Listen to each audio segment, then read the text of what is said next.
My mother and my husband conspired against me. She paid $20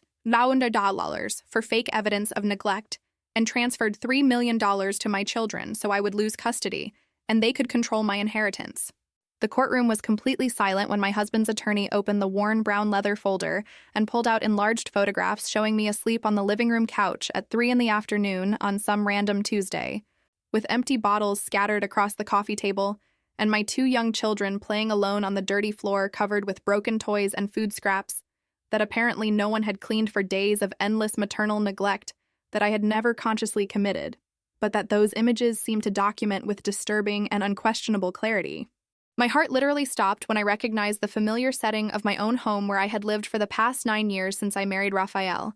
but especially when I realized those photographs had been taken through the living room window by someone who had privileged access to the side yard of the residence, a restricted area protected by a high fence that only close family members knew about and could access freely without arousing suspicion from the attentive neighbors who constantly monitored strange movements in that quiet residential neighborhood where everyone had known each other for decades, and any unfamiliar presence was immediately noticed and discussed in the sidewalk conversations that happened religiously every afternoon, when the sun finally relieved the suffocating heat that dominated entire mornings. Judge Helena Rodriguez adjusted her reading glasses on her thin nose while carefully examining each photograph that Raphael's attorney was methodically presenting as irrefutable evidence of my supposed chronic maternal incompetence. And I could feel the weight of her gaze silently assessing whether I was really the type of negligent and potentially dangerous mother that those images suggested with calculated cruelty,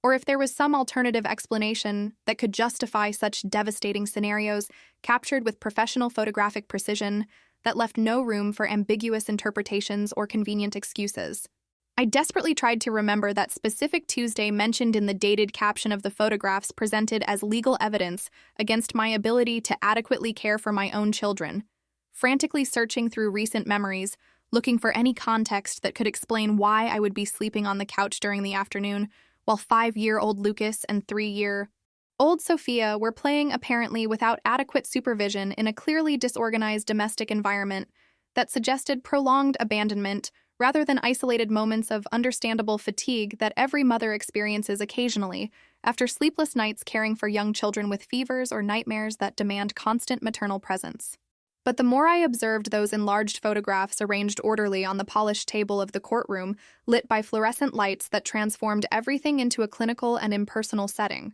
the more I noticed disturbing details that absolutely did not correspond with my carefully maintained daily reality, despite growing financial difficulties and emotional stress caused by the deteriorated relationship with Raphael during the past 18 months since he started working increasingly irregular hours and coming home too late for family dinner, or to help with the children's nighttime routines that had always been a shared responsibility during the early years of our marriage, when we still maintained romantic illusions about equal partnership and mutual support. Through the inevitable challenges of modern parenthood, the empty bottles scattered across the coffee table in the photographs were expensive imported beer that I would never buy, considering our tight family budget that barely covered essential expenses, after Raphael mysteriously started contributing increasingly smaller amounts to household bills, claiming temporary financial problems at his work as a civil engineer at a mid-sized construction company. And especially I would never drink during the day while alone caring for young children who demanded constant attention and careful supervision to avoid domestic accidents that are statistically common in residences with children under 6 exploring environments without adequate awareness of potential dangers. The clothes I was wearing in those compromising photographs was an old pajama set that I vaguely recognized as a piece from my wardrobe, but that I was certain I hadn't worn for at least 3 months since I finally threw it away during a general closet cleaning trying to organize my life through domestic rituals that offered the illusion of control over an existence that seemed to be progressively escaping my grasp through inexplicable events and increasingly strange circumstances that I couldn't fully comprehend. Even more disturbing was the fact that my hair in the photographs was significantly shorter than my current length that reached my shoulders, after months cultivating growth that had begun right after an impulsive decision to cut it drastically during an emotional crisis related to discovering suspicious messages on Raphael's phone that he inadequately explained as innocent conversations with coworkers about professional projects that required frequent communication outside regular business hours. These subtle but unmistakable inconsistencies in the photographs presented as contemporary evidence of my maternal neglect made me realize with sudden and terrifying clarity that those images had not been captured recently as the falsified dates in the captions misleadingly suggested, but rather were carefully fabricated compositions or digitally manipulated to create a convincing narrative about chronic maternal incompetence that simply did not correspond with my reality, lived daily through exhausting but responsible routines of childcare that completely consumed my physical and emotional energies since Lucas was born 5 years ago, completely transforming my existential priorities from ambitious professional career as a promising architect to almost exclusive maternal dedication that voluntarily sacrificed personal aspirations in favor of the well-being of my unconditionally loved children.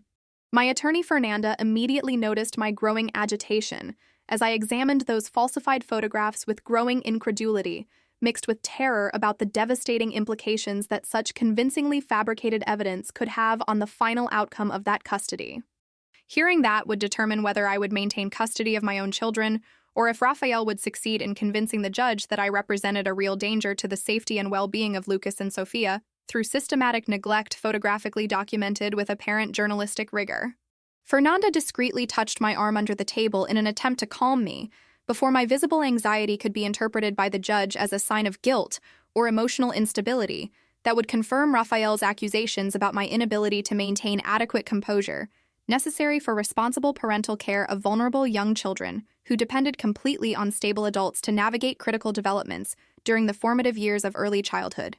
I breathed deeply several times, trying to control the tremor in my hands that were gripping the edge of the polished wooden table with excessive force, while I watched Raphael's attorney continue methodically presenting more evidence, supposedly documenting an established pattern of maternal neglect that included not only those disturbing photographs, but also falsified school reports alleging that Lucas frequently arrived late to class with a dirty uniform and inadequate lunch, consisting only of industrial cookies, instead of balanced, nutritious meals that every preschool-aged child should receive for healthy physical and cognitive development, according to pediatric recommendations universally accepted by responsible child health professionals. When I finally managed to minimally recover my ability to articulate coherent thoughts into comprehensible words, I formally requested the judge's permission to question the authenticity of those photographs presented as contemporary evidence, explaining with a voice that struggled to remain controlled, despite the growing fury that those deliberate falsifications awakened in my normally peaceful and conciliatory interior.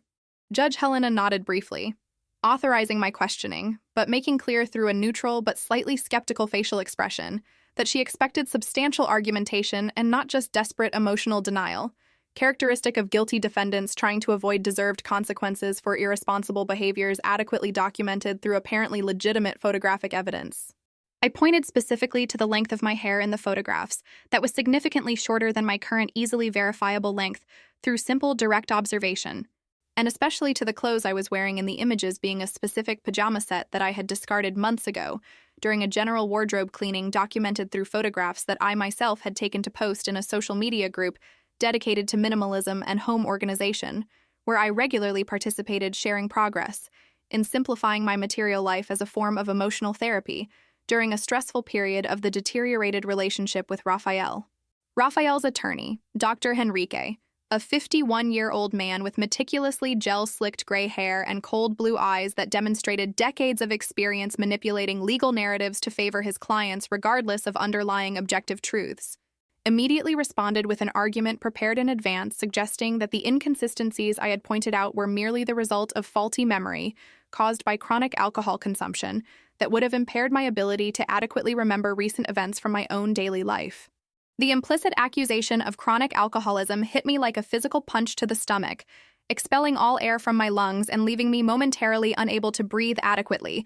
while I tried to process the absolute audacity of that blatant lie pronounced with convincing professional authority in a formal judicial environment where words have substantial legal weight and potentially devastating consequences for real lives of vulnerable people, trying to protect fundamental family relationships against systematic attacks based on deliberately constructed falsehoods. I had never developed a problem with alcohol during my entire adult life, carefully lived within socially accepted standards of occasional moderate consumption, limited to specific social events or romantic dinners with Raphael, during the early years of marriage when we still maintained intimacy rituals that gradually disappeared as parental responsibilities progressively consumed all time and energy, previously dedicated to cultivating the marital relationship through mutual attention and honest communication about individual emotional needs that remained important even after we became parents completely absorbed by constant demands of young children. Fernanda immediately intervened, formally requesting that Rafael's attorney present medical evidence, substantiating allegations about chronic alcoholism instead of simply making unfounded accusations based on speculative inferences derived from photographs whose authenticity and context were being actively questioned through clearly demonstrable temporal inconsistencies that any reasonable observer could verify through direct comparison between presented images and present reality immediately visible in the courtroom. The moment when I finally understood the complete magnitude of what was happening in that courtroom was not when Rafael's attorney presented the falsified photographs or when he made unfounded accusations about imaginary alcoholism, but rather when I noticed through the corner of my eye a familiar figure sitting discreetly in the chairs reserved for public observers located at the back of the courtroom, separated from the main area by a low, dark wood divider that created a physical but not visual barrier between active participants in the legal process and passive spectators interested in following judicial proceedings for various personal or professional reasons. That familiar figure was Claudia, my own biological mother of 63 years, sitting with the characteristic erect posture that had always distinguished her in any environment, wearing a conservative navy blue suit that she reserved for important formal occasions, and especially observing that entire devastating hearing with a facial expression that combined poorly disguised satisfaction with calculating interest that made me instantly realize with terrifying clarity that she was not there simply as a concerned grandmother supporting her son in law in a difficult family dispute, but rather as an active participant and possibly the principal architect of that entire elaborate scheme designed to systematically destroy me through a legal process that used documentary falsifications and psychological manipulation to transform a dedicated mother into a negligent maternal figure who did not deserve custody of her own biological children that she had carried during exhausting pregnancies and devotedly cared for since traumatic births that almost cost my life due to unexpected medical complications. The look that Claudia briefly directed at me when our eyes accidentally met across that artificially air-conditioned courtroom contained emotional coldness so deep and calculated that it made me instantly question everything I believed I knew about our maternal relationship built during 38 years of family coexistence that I had naively assumed was founded on unconditional love, characteristic of biological bonds between mothers and daughters. Even when there were inevitable differences about life choices or personal values that occasionally created temporary tensions quickly resolved through honest conversations and mutual concessions. But that cold and calculating look revealed a much more sinister and disturbing truth about who Claudia really was as a person, and especially about how far she was willing to go to harm me through methods that combined impressive legal sophistication with almost incomprehensible emotional cruelty that defied all basic notions about instinctive maternal behavior, supposedly biologically programmed in human females through millions of years of evolution, selecting characteristics that promoted protection and care of vulnerable offspring. I quickly looked away from that disturbing visual connection, feeling growing nausea rising in my throat while trying to mentally process the devastating implications of what I had just realized about Claudia's direct involvement in that elaborate conspiracy against my motherhood and, especially against my fundamental relationship with Lucas and Sophia, who literally represented the absolute center of my current existence after years sacrificing personal professional ambitions to dedicate myself fully to parental care that I considered sacred responsibility and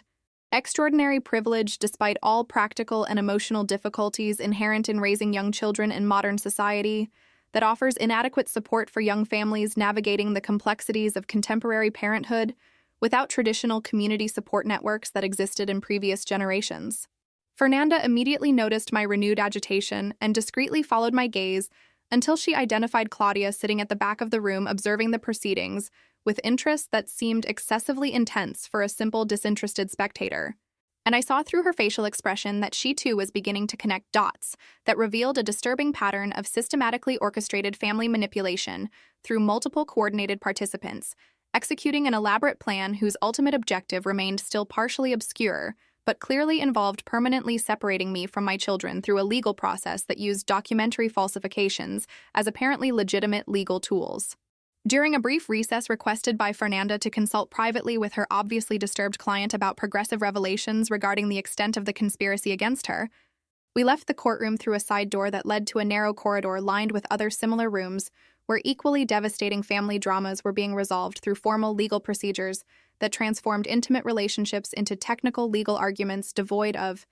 complex emotional nuances that characterized lived realities of real people facing impossible situations without satisfactory solutions, available through legal systems necessarily limited by precedents and procedures that could not fully capture the complexities of authentic human experiences. Fernanda led me to a small and claustrophobic meeting room with walls painted institutional beige and minimalist furniture, consisting only of a rectangular table surrounded by 4 uncomfortable hard plastic chairs, closed the heavy door behind us, creating necessary privacy for frank conversation about disturbing developments that had been revealed during the hearing,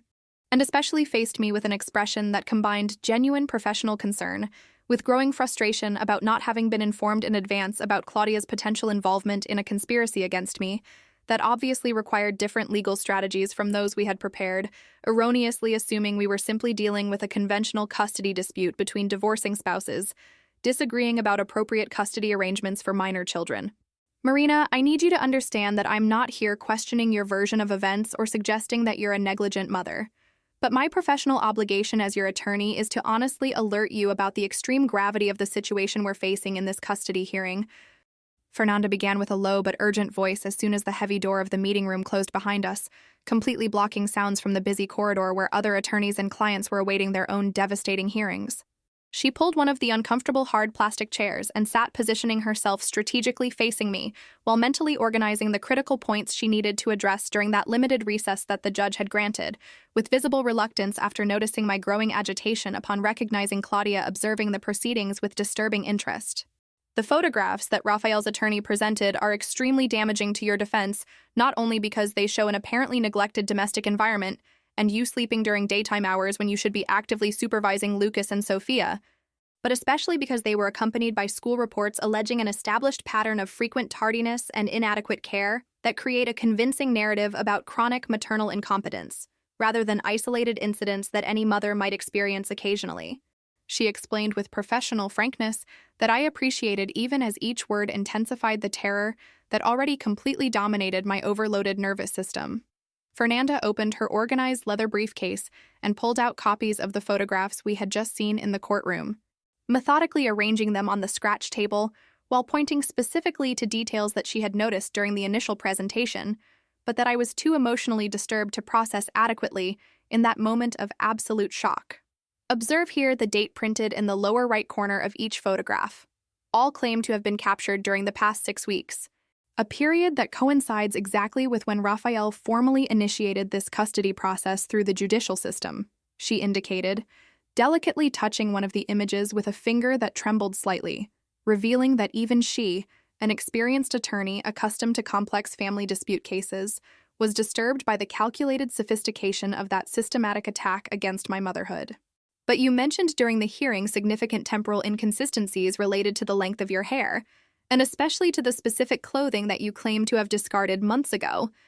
Details that, if confirmed through independent evidence like dated social media posts or testimonies from people who saw you regularly during that period, could convincingly demonstrate that these photographs were digitally manipulated or captured at an earlier time and falsely dated to appear contemporary. The possibility that those compromising images were deliberate falsifications rather than legitimate documentation of real neglect offered the first glimpse of hope since that nightmare hearing had begun hours earlier, transforming my peaceful morning into a legal battle for custody of my own children. Fernanda continued her technical analysis of the photographs, pointing out additional elements that could support arguments about manipulation or fabrication. The inconsistent lighting in some images suggested digital editing. Certain shadows did not correspond with expected angles considering the apparent position of the natural light source. And especially there were objects visible in the background of several photographs that I recognized as belongings that had not been in the house for at least 4 months, after Raphael had moved out, taking with him furniture and decorations that he claimed were family gifts from his side. Marina, I need you to tell me absolutely everything about your relationship with Claudia during recent years, especially any significant conflict or growing tension that could motivate her to actively participate in an elaborate conspiracy to permanently separate you from Lucas and Sophia, Fernanda requested. abruptly shifting from technical analysis of the falsified photographs to psychological investigation of family dynamics that could explain why my own mother had apparently chosen to ally with my cheating husband in a scheme designed to systematically destroy me through a legal process that used documentary falsifications as apparently legitimate legal weapons. The question forced me to confront uncomfortable truths about my relationship with Claudia that I had systematically avoided honestly examining for years through convenient rationalization and emotional denial that allowed me to maintain the illusion of family harmony instead, of recognizing disturbing patterns of psychological manipulation and control that had characterized our maternal dynamic since my traumatic childhood, growing up under the oppressive authority of a woman who valued social appearances and obedient conformity above individual autonomy or emotional authenticity. I breathed deeply several times, trying to mentally organize decades of complex and often contradictory memories about Claudia into a coherent narrative that could help Fernanda understand possible motivations for maternal betrayal, as devastating as the one being progressively revealed through her calculating presence in that courtroom, observing my public agony with poorly disguised satisfaction that suggested deliberate planning rather than mere passive support of a son. In-law in a difficult family dispute. My relationship with Claudia has always been complicated in ways that I honestly never managed to fully articulate even to myself, much less to other people who would inevitably interpret my complaints as typical ingratitude of a spoiled daughter complaining about a mother who sacrificed everything for the family. I began hesitantly, carefully choosing words that could convey complex emotional nuances without sounding like dramatic exaggeration or self-indulgent victimization.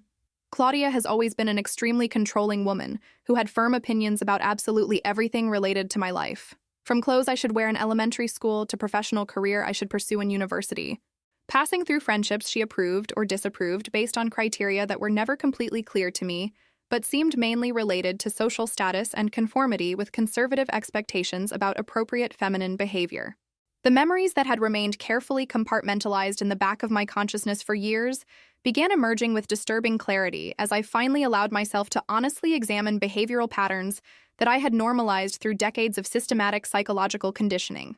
When I met Raphael 10 years ago at a social event organized by college classmates where I was completing a master's degree in architecture, Claudia initially demonstrated excessive enthusiasm about the new relationship that surprised me, considering she usually ruthlessly criticized any boyfriend I introduced. Finding inevitable flaws that justified her maternal disapproval expressed through subtle but corrosive comments about their inadequacy as appropriate partners for a daughter from a respectable family. The memory of that initial enthusiasm from Claudia about Raphael now assumed completely sinister significance considering recent developments. Had she identified in him specific personality characteristics vulnerable to manipulation that could be exploited in the future for purposes still obscure but clearly related to exercising control over my life through an influenceable male proxy? Claudia practically orchestrated our quick engagement only 6 months after we started dating, insisting that Raphael was the perfect man I should never let escape because well-established civil engineers with respectable families didn't appear every day available for women already 28 years old who were dangerously close to losing their biological window for healthy motherhood. I continued, recounting memories that now seemed like obvious warning signs that I had naively interpreted as legitimate maternal concern rather than calculated manipulation. During our initial marriage that lasted approximately 3 years before Lucas was born, completely transforming our marital dynamic, Claudia visited our house at least 4 times a week, always with apparently innocent excuses about bringing homemade food or helping with household tasks. But retrospectively, I realized those frequent visits were mainly opportunities for her to obsessively monitor intimate details of our relationship, and especially to cultivate growing closeness with Raphael through private conversations they maintained in the kitchen while I was busy with work, brought home from the architecture office where I was building a promising career that required substantial dedication. Fernanda was taking meticulous notes while I recounted those disturbing memories, occasionally interrupting to ask clarifying questions about specific chronology or details that could be relevant to understanding how Claudia had gradually established influence over Raphael that was now being so devastatingly exploited in that elaborate legal process. After Lucas was born 5 years ago through a traumatic birth that resulted in serious medical complications requiring prolonged recovery of 6 weeks, where I was essentially incapacitated and dependent on external help for basic care of the newborn baby, Claudia practically moved into our house, assuming total control over domestic routines, and especially over infant care, that I physically couldn't execute alone, due to incapacitating pain and limited mobility, resulting from an emergency cesarean followed by post-operative infection that almost killed me. I recounted, feeling growing nausea as I realized how that period of extreme vulnerability had probably provided the perfect opportunity for Claudia to consolidate influence over Raphael through carefully constructed narratives about my supposed maternal inadequacy and need for constant supervision to ensure Lucas's well-being. During those 6 weeks when I was confined mainly to the bedroom, slowly recovering from medical complications, Claudia and Raphael developed a coordinated infant care routine that systematically excluded my participation, even after doctors confirmed I was sufficiently recovered to resume normal activities, including caring for my own son.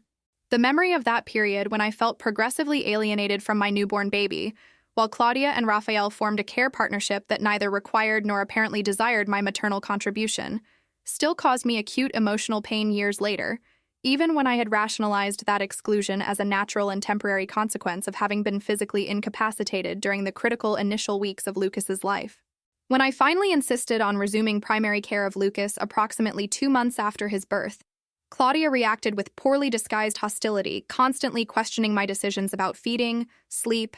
and daily routines through subtle but persistent critical comments that systematically undermined my already fragile confidence about maternal capabilities I was developing through trial and error characteristic of any first-time mother, I continued, revealing behavioral patterns that I now recognized as a deliberate psychological campaign to keep me insecure and dependent on external validation about maternal adequacy. Raphael gradually began echoing Claudia's criticisms about my infant care methods, always with an apparently constructive tone of loving concern, but whose growing frequency and intensity created a domestic environment where I felt constantly evaluated and inevitably considered deficient according to standards that were never clearly articulated, but seemed to always conveniently change to ensure I could never satisfactorily meet them. Fernanda paused her note, taking and looked at me directly with an expression that combined professional compassion with growing urgency about the need to fully understand the extent of the conspiracy that had apparently been methodically built over years through systematic psychological manipulation disguised as legitimate family concern. Marina, based on what you're telling me, it seems that Claudia has been executing a long-term campaign designed to undermine your maternal confidence and especially to cultivate an alliance with Raphael that is now being exploited in this custody process. She analyzed with precision that confirmed my worst fears about having been a victim of elaborate family manipulation for years, without consciously recognizing what was happening. The situation deteriorated significantly after Sophia was born 3 years ago without medical complications this time, but coinciding with a period when my professional career in architecture was finally taking off through an important promotion to a senior position at the office that required substantial dedication and occasionally irregular hours. I continued, recounting a chronology that revealed how multiple stressors had converged, creating vulnerability that Claudia had apparently strategically identified and exploited. Claudia began making increasingly direct comments about how I was prioritizing selfish professional ambitions above the needs of my young children, who deserved a mother fully dedicated to maternal care instead of a woman divided between competing responsibilities that would inevitably result in neglect, even if unintentional. The criticisms had intensified progressively over the past 2 years as I struggled to balance demands of a professional career that I had temporarily sacrificed during the early years of motherhood with responsibilities of adequately caring for 2 young children whose emotional and practical needs were constantly growing and increasingly complex. Raphael began working progressively more irregular hours approximately 18 months ago, alleging increased professional pressures due to an important construction project that required constant supervision. But retrospectively, I realize his growing absence from home may have been a deliberate strategy to create a situation where I was overwhelmed caring alone for 2 young children while trying to maintain a demanding professional career, a scenario that would inevitably result in moments of exhaustion or minor oversights that could be photographically documented and later presented as evidence of systematic neglect. The sudden revelation about the possibility that all that deterioration of my marriage during the past 18 months had been deliberately orchestrated as a preparatory phase for this legal attack against my motherhood left me simultaneously furious and nauseated by the calculated cruelty that such a conspiracy would represent. Fernanda, are you suggesting that Raphael and Claudia may have been planning this custody process for over a year, systematically creating conditions that would overburden me so they could then photographically document inevitable moments of exhaustion or oversight that any single mother caring alone for young children would experience occasionally? I asked, articulating aloud the terrible scenario that was progressively forming in my consciousness as I connected dots between apparently disconnected events of recent years. Fernanda nodded gravely, confirming that the chronology and patterns I had described were consistent with a long-term conspiracy rather than an opportunistic custody dispute arising spontaneously after marital separation. Exactly. Marina and Claudia's involvement in this conspiracy adds a particularly sinister layer because it suggests she's not simply supporting Raphael as a sympathetic mother-in-law concerned about her grandchildren's well-being, but rather is actively participating and possibly even orchestrating an elaborate legal strategy whose ultimate objectives remain partially obscure, but clearly go beyond simply ensuring Raphael obtains primary custody of Lucas and Sophia. The mention of Claudia's obscure objectives reminded me of disturbing conversations we had over the years about family inheritance, and especially about substantial properties she controlled, including the large house where she had raised my family and that she had always insinuated would be left to me after her death, as long as I maintained a respectful relationship, and especially produced grandchildren who would perpetuate the family lineage according to traditional expectations about filial feminine duty. Claudia has always been obsessed with control over family properties, and especially with ensuring those properties remained within the family through future generations represented by Lucas and Sophia, I revealed, remembering uncomfortable conversations about wills and succession arrangements that Claudia insisted on discussing with disturbing frequency, considering she was only 63 years old and in relatively good health, without serious medical conditions that would justify immediate concern about mortality. She mentioned several times during recent years that she was worried about the possibility that if I divorced Raphael, he might try to claim part of the family inheritance through property division agreements that would include properties that technically still belonged to her, but that I would have the right to inherit eventually.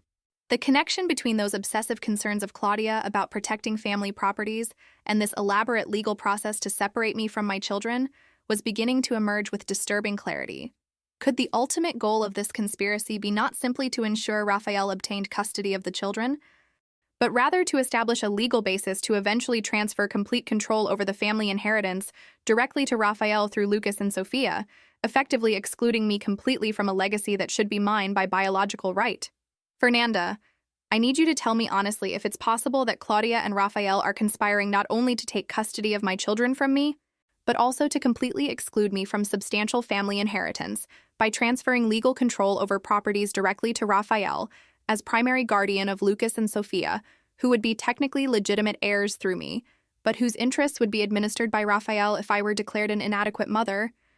I articulated the terrible scenario forming in my mind as all the pieces of that sinister puzzle were finally fitting together, revealing a much broader and more devastating picture than a simple custody dispute between divorcing spouses. Fernanda paused for a moment, carefully considering the complex legal implications of that scenario, before responding with professional frankness that I appreciated, even as her words confirmed my worst fears. It's absolutely possible and even probable, considering the level of sophistication demonstrated in this legal attack against you, that there is substantial financial motivation beyond simple child custody issues, she confirmed, opening a new folder of documents she had prepared in advance containing research on legal precedents related to cases where custody disputes were intertwined with family inheritance issues and property control. If Raphael succeeds in convincing the judge that you're an inadequate mother and obtains primary or even exclusive custody of Lucas and Sophia, he would essentially become the legal administrator of any assets or properties your children inherited through you,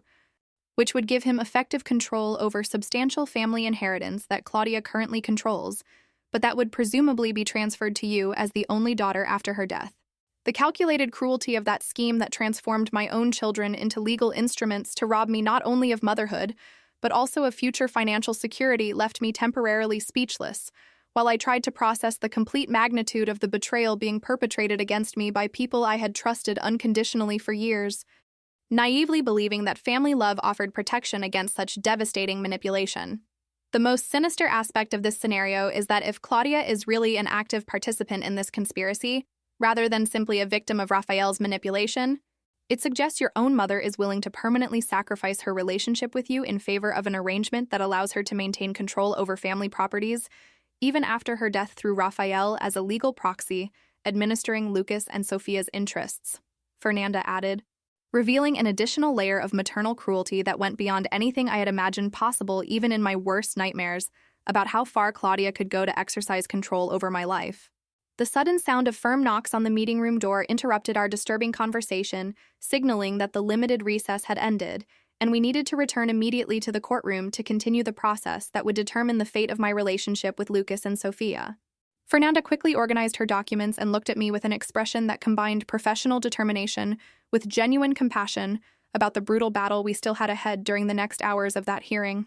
Marina, when we return to that room, I need you to maintain absolute composure regardless of what Raphael's attorney presents as additional evidence against you, she instructed with urgency as we walked down the corridor back to the courtroom. Any excessive display of emotion will be interpreted by the judge as psychological instability that confirms their narrative about your maternal inadequacy. So you need to stay calm, answer questions directly without unnecessary elaboration, and especially trust that I will systematically argue every false accusation they present.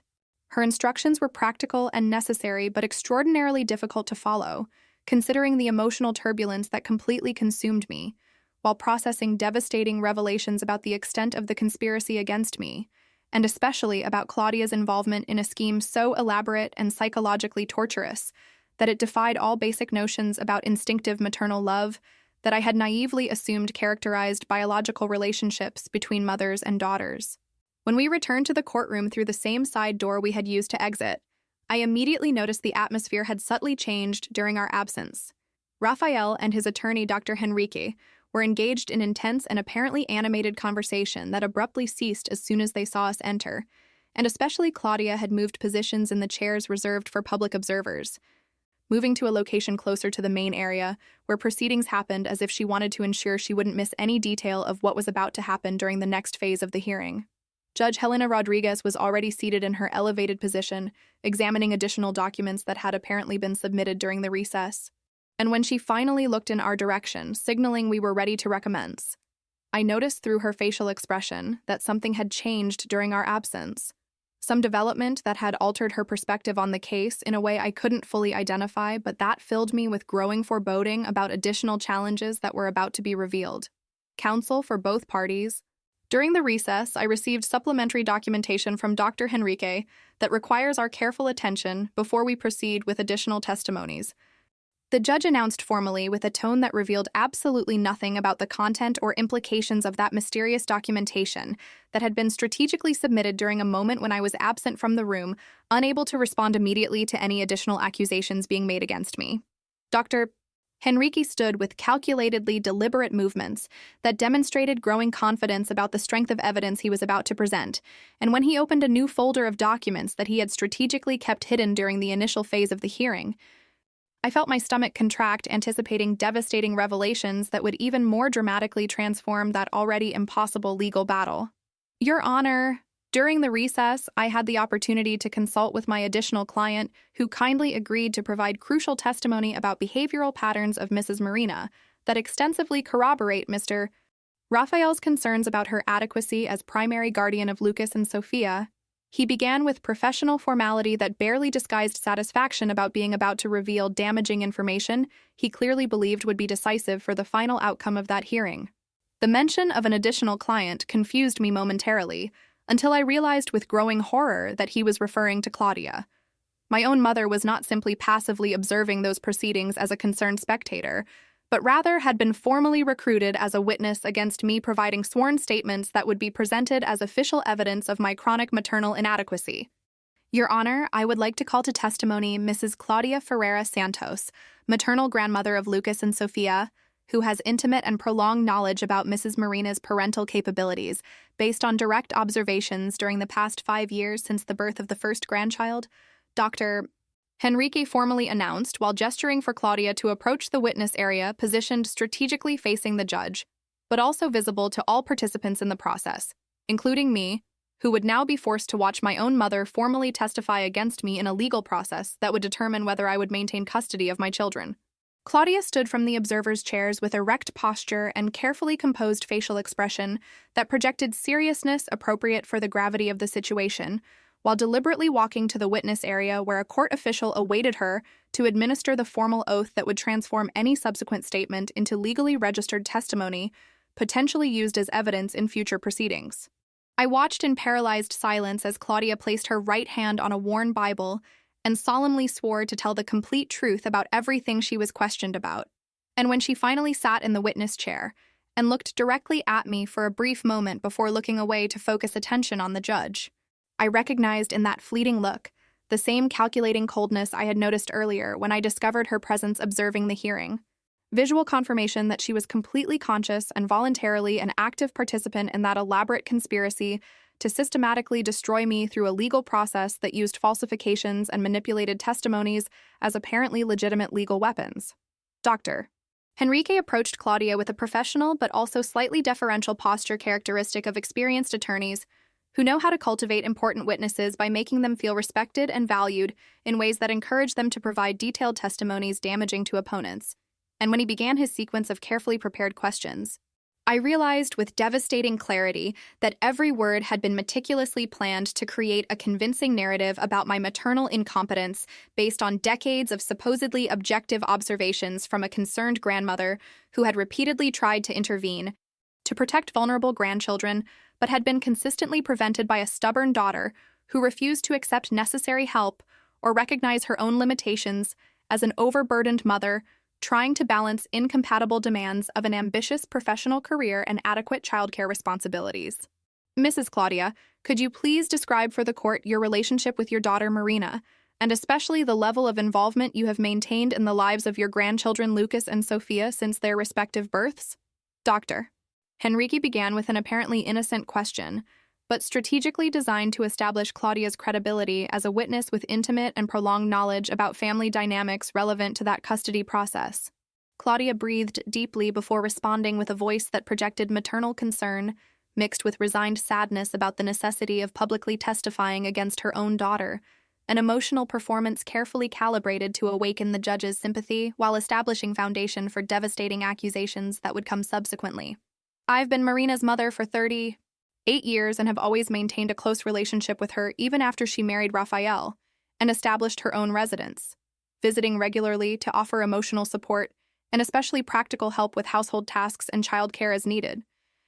She began with a tone that suggested exemplary maternal devotion rather than obsessive controlling behavior that I had experienced during decades of oppressive coexistence. Since Lucas was born 5 years ago, I began visiting even more frequently, because Marina had serious medical complications after childbirth that left her temporarily unable to adequately care for the newborn baby. So I assumed primary responsibility for infant care during the first critical weeks, while she slowly recovered from surgeries and infections that almost cost her life. The description Claudia offered about that traumatic postpartum period was technically accurate in basic facts, but completely omitted emotional context about how she had exploited my physical vulnerability to establish control over Lucas, that she never really relinquished even after I was completely recovered and anxious to resume maternal care of my own son. Dr.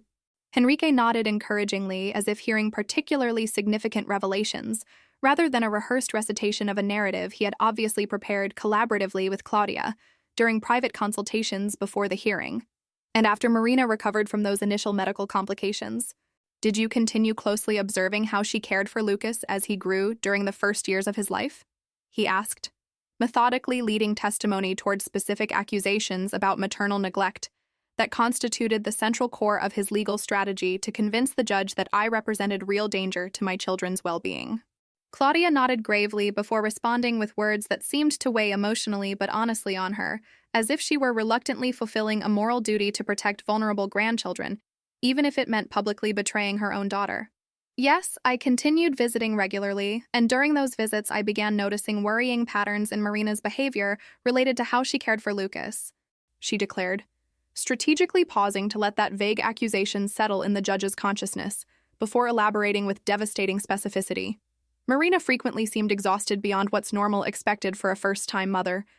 sleeping during daytime periods when she should be actively supervising Lucas, who was in the developmental stage where young children explore domestic environments without adequate awareness of potential dangers.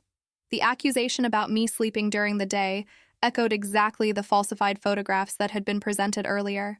revealing obvious coordination between Claudia's testimony and fabricated documentary evidence that Raphael and Dr. Henrique had meticulously compiled to create a convincing but fundamentally false narrative about my chronic maternal incompetence.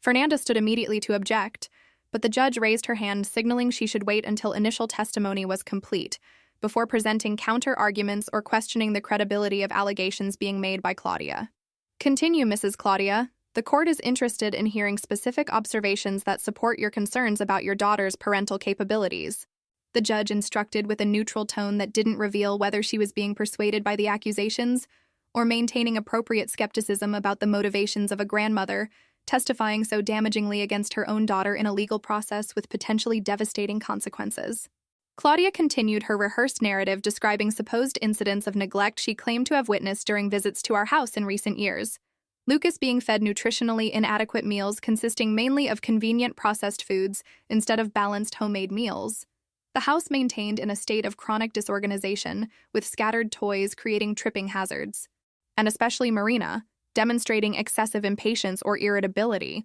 when children demanded attention during moments when she was focused on professional work brought home. Each accusation was presented with sufficiently specific details to seem convincing but vague enough to be difficult to definitively refute through counter evidence. A classic strategy of manipulated testimony designed to create a general impression of incompetence without making claims so extreme they could be easily discredited through independent investigation. And Mrs. Claudia, did you ever express these concerns directly to Marina or try to intervene by offering additional assistance or guidance about better childcare practices? Dr. Henrique asked, establishing the next phase of the narrative where Claudia would be portrayed as a dedicated grandmother who had repeatedly tried to help, but had been systematically rejected by a proud daughter who refused to recognize her own limitations. Claudia sighed deeply with an expression of performative sadness before responding. I tried numerous times during recent years to gently talk with Marina about my concerns, offering to help more frequently with childcare, or suggesting she consider reducing work hours to focus more on maternal responsibilities, but she always reacted defensively, interpreting my genuine concern as unfair criticism or unwanted interference in her life. The completely distorted description of our true interactions left me momentarily speechless. Claudia had not gently offered help, but rather had obsessively insisted on controlling every aspect of Lucas's care, and later Sophia's through constant criticism disguised as helpful maternal guidance. And my supposed defensiveness was actually legitimate attempts to establish healthy boundaries protecting my parental autonomy against controlling intrusion that she interpreted as a maternal right to eternally supervise my adult life. Fernanda was taking furious notes, preparing cross-examination that would expose inconsistencies and questionable motivations in Claudia's testimony. But meanwhile, I was forced to sit silently watching my own mother systematically build a legal case against me through half-truths and calculated distortions that transformed normal maternal behavior into evidence of chronic neglect. The final phase of Claudia's testimony involved Dr. Henrique asking directly about recent events that would have precipitated Raphael's decision to seek primary custody through legal process, establishing a narrative of growing crisis that justified urgent legal intervention to protect children from a mother whose parental capacity was dangerously deteriorating. Mrs. Claudia,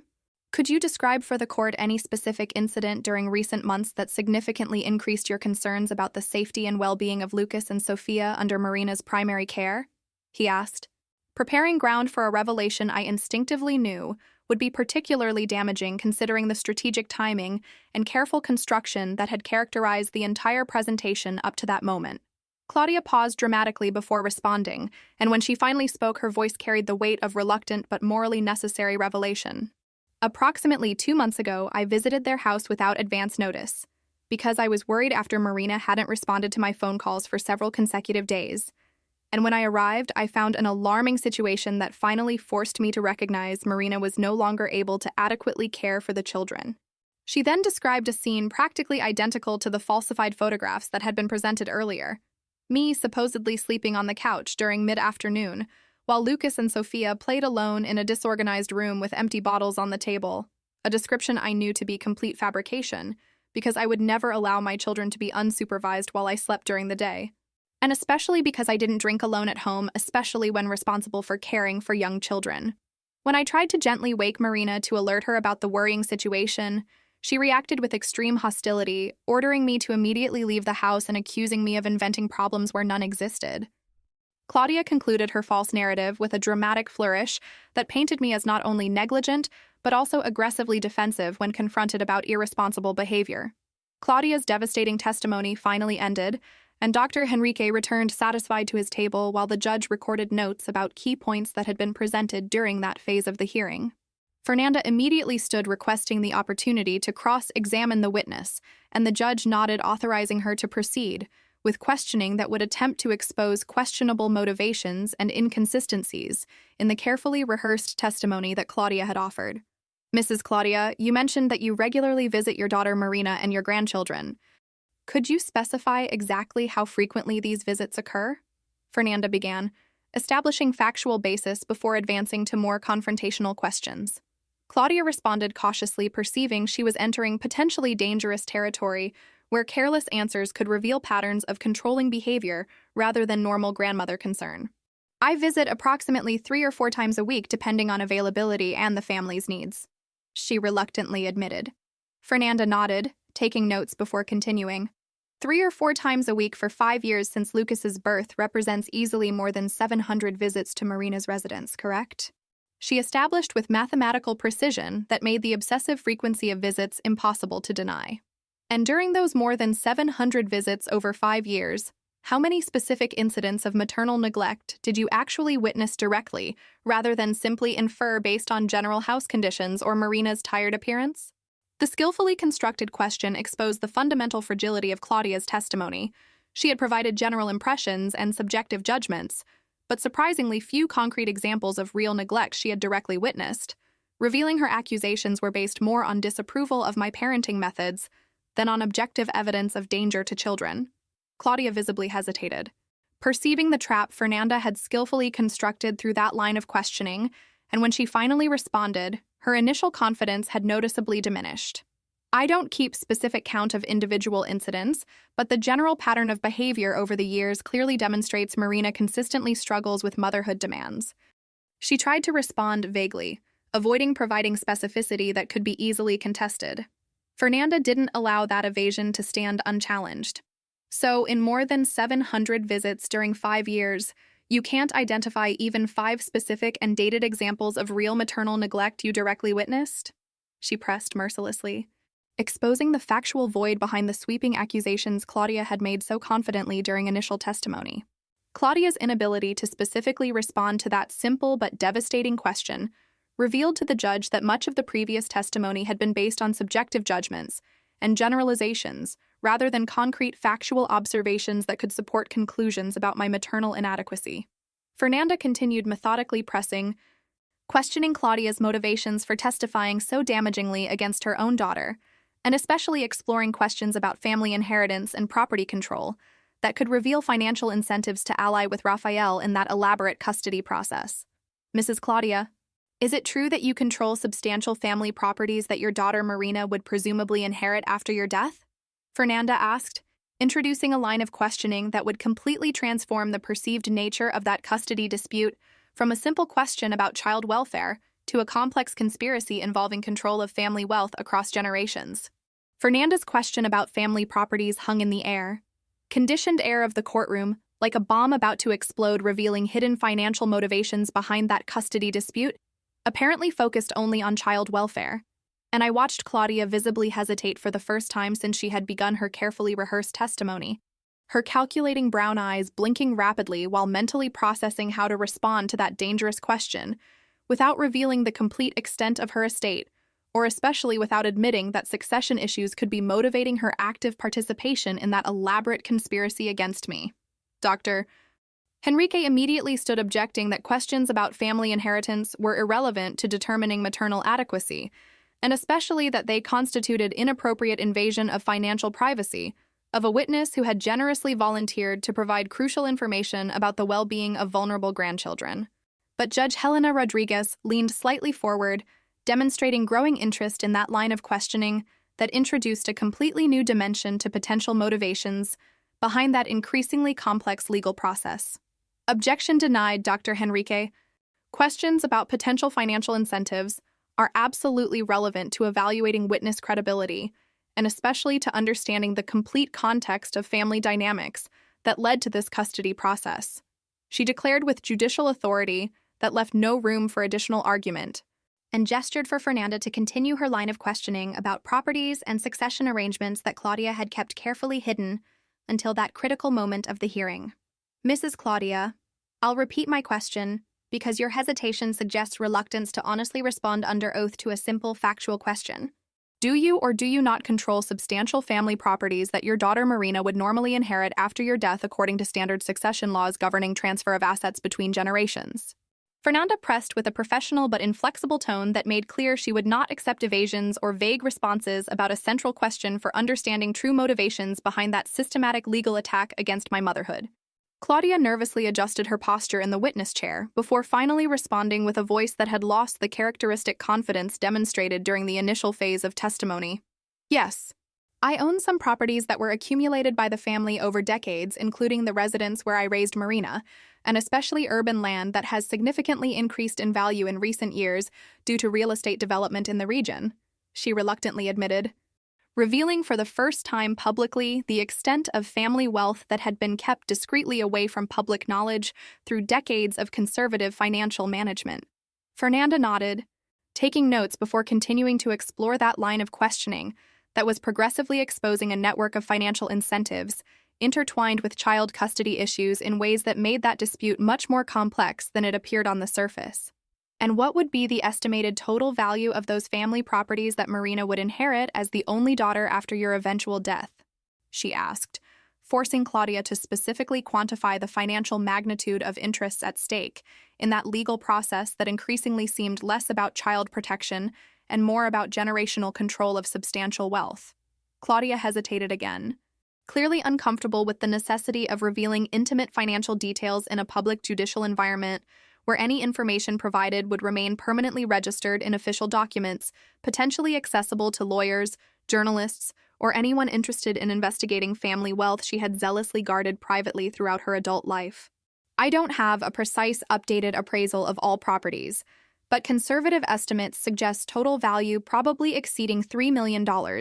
considering recent real estate appreciation and especially future development potential of urban land located in areas being rapidly valued through municipal infrastructure projects. She finally admitted with a voice that could barely hide resentment about being forced to disclose that sensitive financial information in a context that could seriously harm her carefully elaborated plans to maintain control over that substantial estate even after her death. The revelation about the real magnitude of family inheritance, $3 million, represented an astronomical amount that completely transformed the nature of that custody dispute from a maternal question to a complex legal battle involving substantial fortunes and especially generational control over wealth that had been accumulated over decades through strategic real estate investments.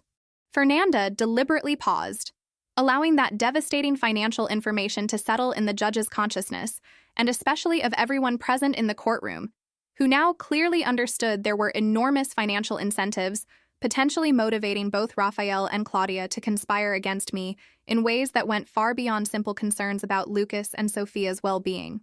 Mrs. Claudia, have you ever specifically discussed with Raphael questions about how those family properties would be administered or transferred in the future, considering that Lucas and Sophia as grandchildren would eventually be heirs through Marina? Fernanda asked, introducing a crucial question that would directly connect the conspiracy between Claudia and Raphael to concrete financial motivations related to control of that substantial inheritance. Claudia visibly hesitated,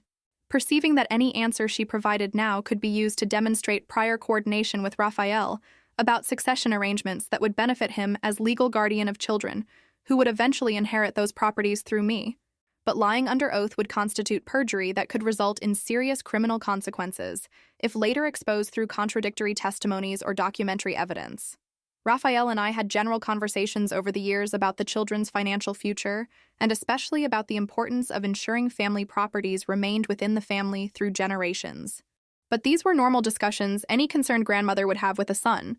in-law about grandchildren's long-term well-being.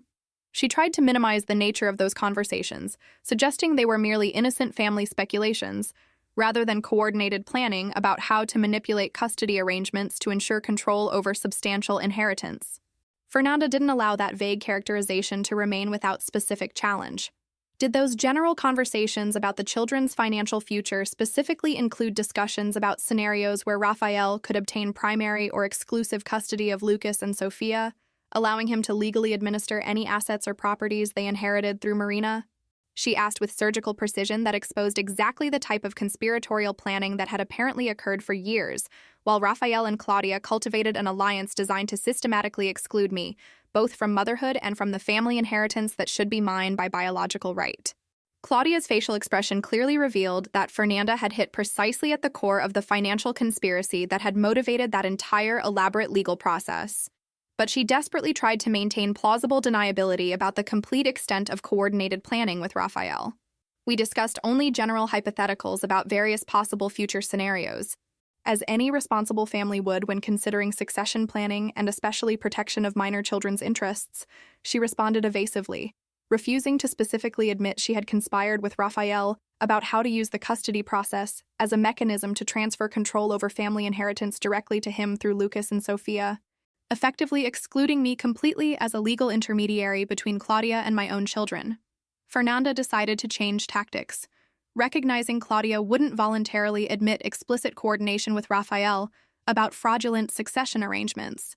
and instead introduced documentary evidence she had obtained through independent investigation during weeks preparing legal defense. Mrs.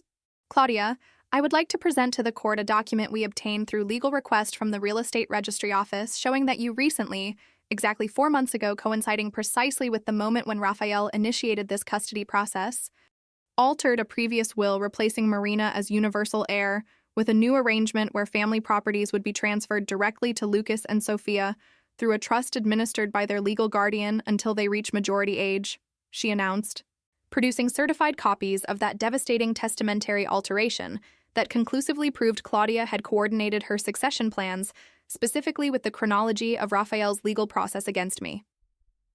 The absolute silence that followed that documentary revelation was interrupted only by the sound of Claudia breathing heavily, while mentally processing the devastating implications of having that concrete evidence being publicly presented, demonstrating unquestionable coordination between her decisions about succession planning and Raphael's legal attack against my maternal adequacy. Judge Helena Rodriguez leaned forward, carefully examining the certified copies of the altered will that Fernanda had distributed,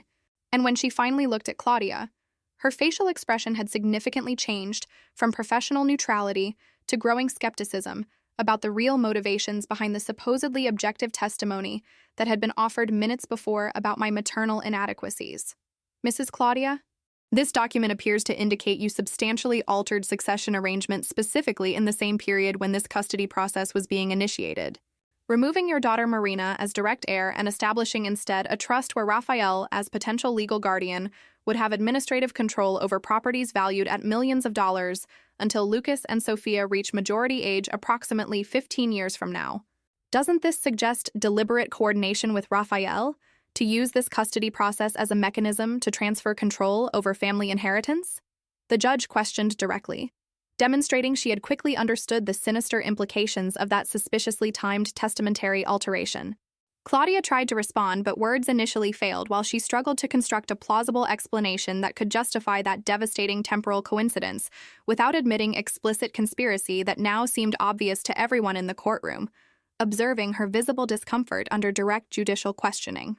Fernanda concluded her devastating cross-examination of Claudia by formally requesting that the judge consider that documentary evidence about the suspiciously timed testamentary alteration as clear demonstration that the custody dispute had been deliberately fabricated to serve Claudia and Raphael's financial interests rather than genuinely protect Lucas and Sophia's well-being. And when she finally returned to our table, I could see through her facial expression that the cross-examination had been extraordinarily effective in undermining the credibility of the principal witness against me. Judge Helena Rodriguez ordered a brief additional recess to carefully review documentation about the testamentary alteration, and especially to consider implications of that evidence about underlying motivations for the legal process that was progressively revealing itself as a complex conspiracy involving photographic falsification, coordinated testimony, and especially manipulation of succession arrangements to transfer control over substantial family wealth.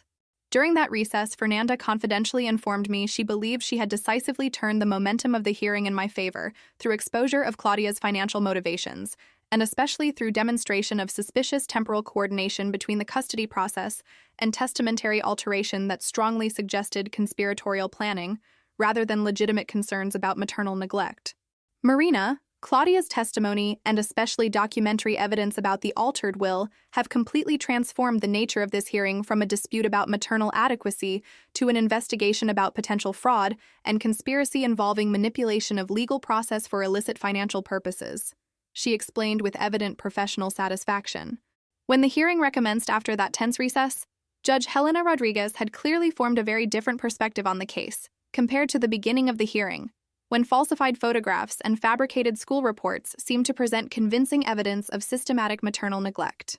Based on testimonies presented today, and especially on documentary evidence revealing a suspiciously timed testamentary alteration with the initiation of this custody process, this court has serious concerns about the real underlying motivations for allegations against Mrs. Marina, and especially about the credibility of photographic evidence whose authenticity was questioned through demonstrable temporal inconsistencies related to hair length and clothing that Mrs. Marina claims do not correspond with the alleged dates in the captions. She began with a judicial tone indicating substantial skepticism about the narrative Rafael and Dr. Henrique had so carefully constructed during months preparing that legal attack against me. Dr. Henrique immediately stood trying to regain control over a hearing that was clearly moving in an unfavorable direction for his client. Your Honor, Mrs. Claudia's testamentary alteration was a legitimate personal decision about disposition of her own properties and has no direct relevance to the central question of this hearing, which is to determine which custody arrangement best serves Lucas and Sophia's interests considering demonstrated parental capabilities of both parents, he argued, trying to redirect judicial focus back to allegations about my maternal neglect and away from financial questions that had exposed conspiratorial motivations underlying the entire process. Judge Helena Rodriguez was not persuaded by that attempt to minimize the importance of evidence about coordination between the custody process and succession arrangements. Contrary to what you suggest, Dr. Henrique, this court considers absolutely relevant to understand all financial incentives that may be motivating participants in a custody process, because such incentives frequently reveal whether allegations about maternal neglect are genuine or if they are instruments manipulated to serve financial objectives through legal mechanisms apparently focused on child welfare. She responded with authority that made clear she had identified the underlying conspiratorial pattern and would not be distracted by technical arguments about legal relevance. Additionally, this court notes that photographs presented as primary evidence of maternal neglect contain significant temporal inconsistencies that Mrs. Marina specifically identified related to visibly different hair length from current length and especially clothing she claims to have discarded months before the alleged dates in photographic captions. Inconsistencies that, if confirmed through independent evidence like dated social media posts, would strongly suggest images were digitally manipulated or falsely dated to create a misleading narrative about contemporary neglect, she continued, revealing that judicial analysis of photographs had identified exactly the problems I had noticed immediately, but that were being systematically ignored by Dr. Henrique in his rush to build a case against me based on documentary falsifications. The judge then announced a decision that would completely transform the trajectory of that hearing, and especially the fate of the entire legal process. Considering substantial concerns about authenticity of photographic evidence, and especially about possible coordination between custody process and financial succession arrangements that suggest alternative motivations for allegations of maternal neglect, this court orders independent forensic investigation of presented photographs to determine if they were digitally manipulated or falsely dated, and additionally orders sworn depositions of all parties including Mr. Rafael and Mrs. Claudia about communications between them related both to custody process and succession planning during the 12 months preceding initiation of this legal process, she formally declared, establishing investigative procedures that would inevitably expose the complete extent of the conspiracy against me. The impact of that judicial order on Rafael and Dr. Henrique was immediately visible. Rafael visibly paled while processing implications of having to testify under oath about coordination with Claudia, knowing that lies could result in criminal perjury charges, and Dr. Henrique was urgently whispering with his client, clearly advising about substantial legal risks of continuing to press a process based on evidence being systematically discredited through careful judicial analysis. The judge continued establishing additional parameters for the ordered investigation. Additionally, This court temporarily suspends proceedings of this custody hearing until forensic investigation of photographs is completed and depositions are conducted, and in the meantime maintains existing provisional custody arrangement, where Mrs. Marina retains primary custody of Lucas and Sophia with appropriate visitation rights for Mr. Raphael as established in previous temporary orders, she announced, preserving the status quo that allowed me to continue caring for my children, while the truth about the conspiracy against me was progressively revealed through official investigations that would inevitably confirm photographs were falsified, and especially that Raphael and Claudia had elaborately coordinated a legal attack against my motherhood, motivated by financial greed rather than legitimate concerns about child welfare. When the judge finally banged the gavel ending that hearing session and ordering all parties to return in 6 weeks after completion of ordered investigations, I felt as if the crushing weight that had been pressing my chest for entire hours was finally beginning to lift, allowing me to breathe adequately for the first time since that nightmare hearing had begun, with presentation of falsified photographs that had almost completely destroyed my life as a dedicated mother. In the days and weeks following that transformative hearing, the forensic investigation ordered by the judge conclusively confirmed that photographs presented as evidence of maternal neglect had been digitally manipulated through sophisticated techniques that altered metadata dates and especially combined elements from multiple images captured at different times to create composite scenes that had never existed in reality, but that seemed to convincingly document systematic neglect.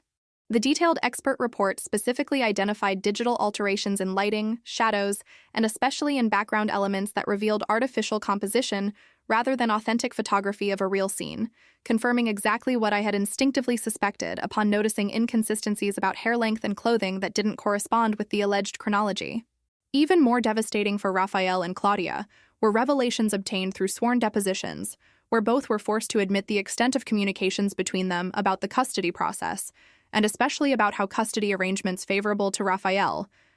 would allow him to legally administer substantial family inheritance that Lucas and Sophia would inherit through me, but that I would be prevented from controlling if declared an inadequate mother, according to the elaborate conspiratorial plan. During a particularly revealing deposition, Raphael finally admitted under pressure from Fernanda's relentless questioning that Claudia had offered to pay Dr. Henrique's substantial legal fees in exchange for guarantee he would use all available legal resources to portray me as a negligent mother regardless of actual evidence.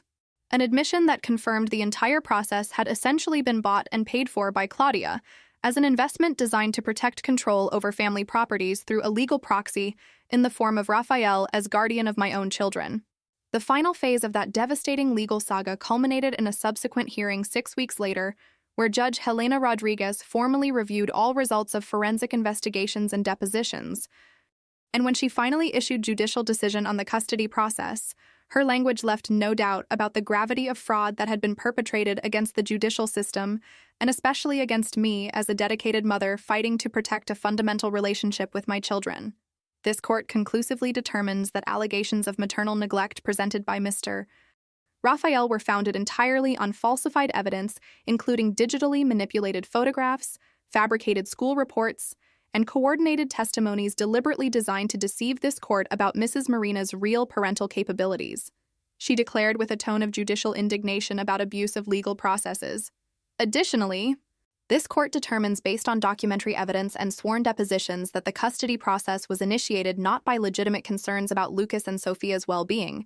but rather as a mechanism to transfer control over substantial family inheritance from Mrs. Marina's control to Mr. Raphael's control through custody arrangements that would allow him to legally administer properties inherited by minor children, she continued, completely exposing the fraudulent nature of the conspiracy. Consequently, this court completely denies Mr. Raphael's petition for primary custody or modification of existing custody arrangements, maintains primary custody with Mrs. Marina as previously established, and significantly reduces Mr. Raphael's visitation rights to supervised visits until he demonstrates through court-mandated family therapy that he can maintain a relationship with his children that doesn't involve manipulation or parental alienation against their mother. She announced a decision that completely preserved my motherhood while imposing substantial consequences on Raphael for participating in elaborate judicial fraud. But the judge didn't stop only at the custody decision. She additionally ordered severe consequences designed to punish and especially deter future attempts to manipulate judicial processes through fabricated evidence and fraudulent conspiracy. This court additionally refers this case to the district attorney for consideration of criminal charges against Mr. Raphael and Mrs. Claudia for crimes of presenting false evidence in judicial process, conspiracy to commit fraud, and obstruction of justice. All serious crimes that can result in substantial prison sentences if the prosecution decides to prosecute according to this court's recommendation, she declared, transforming that civil custody dispute into a potential criminal case that could result in Raphael and Claudia facing years in prison for their fraudulent actions. And finally, this court orders Mr. Raphael and Mrs. Claudia to pay jointly and severally all legal costs of Mrs. Marina, including substantial attorney fees incurred defending herself against this fraudulent process, plus compensatory damages in the amount of $500,000 for emotional suffering caused through malicious legal attack against her motherhood, she concluded, imposing devastating financial sanctions that would ensure conspirators paid dearly for attempting to systematically destroy me through manipulation of the judicial system. When the judge finally banged the gavel ending that final hearing and definitively closing the custody process with complete victory for me, I felt conflicting emotions of overwhelming relief mixed with deep sadness about how far my own mother had been willing to go to so completely betray me in favor of financial greed and obsession with control over properties she apparently valued more than a relationship with her only daughter. In the months following that judicial victory, my life gradually returned to some semblance of normalcy as Lucas and Sophia adjusted to the new reality where they visited Raphael only under judicial supervision while living primarily with me in a domestic environment that had never really been negligent, but that had been falsely portrayed that way through elaborate photographic manipulations and fraudulent coordinated testimonies. My friend Laura, who had unconditionally supported me during that entire impossible ordeal, visited frequently offering practical help with childcare and especially emotional support, while I slowly processed the trauma of having been systematically betrayed by people who should have protected me instead of conspiring against me. Claudia tried to contact me several times during the first months after the judicial decision, but I consistently refused any communication with her. A difficult but necessary decision about establishing clear boundaries, protecting me against future manipulation, from a woman who had so clearly demonstrated she was willing to sacrifice a maternal relationship in favor of control over properties and material wealth. Raphael eventually moved to another city, apparently too ashamed to continue living in a community where everyone knew about his participation in elaborate judicial fraud designed to steal custody of his own children through fabricated evidence. And although Lucas and Sophia maintained supervised visitations as judicially ordered, their relationship with their father had been irreparably damaged through his actions that prioritized financial greed above their emotional well-being. The most important lesson I extracted from that devastating experience was profound understanding about how apparently respectable people, and especially close family members, can be capable of extraordinary betrayals when motivated by financial greed and especially by psychological need to exercise control over others, even if it means destroying fundamental relationships and causing immeasurable suffering to vulnerable people, including young children who were transformed into legal instruments serving financial interests of manipulative adults. I also learned about the critical importance of trusting my own instincts when something seems profoundly wrong, even if superficial evidence suggests a different narrative. From the beginning of that hearing, I instinctively knew the photographs were falsified even before specifically identifying inconsistencies about hair and clothing. And that maternal intuition had been completely validated through forensic investigations that confirmed elaborate digital manipulations designed to deceive not only the judicial system, but especially to make me question my own sanity and memory about events I knew with absolute certainty had never occurred the way portrayed in those fabricated images. 3 years have passed since that transformative hearing that almost cost me everything that mattered in life, and today I live peacefully with Lucas and Sophia in a new apartment far from disturbing memories associated with the house where Raphael and Claudia had so elaborately conspired against my motherhood. Building healthy daily routines focused on the children's emotional well-being, and especially on cultivating a maternal relationship based on unconditional love and honesty, rather than manipulation and control, that had characterized Claudia's relationship with me during decades of oppressive coexistence. Did you enjoy Marina's story? Then subscribe to the channel. Leave your like and comment where you're watching from. Oh, and there's another story waiting for you here on the screen. Click there and I'll wait for you.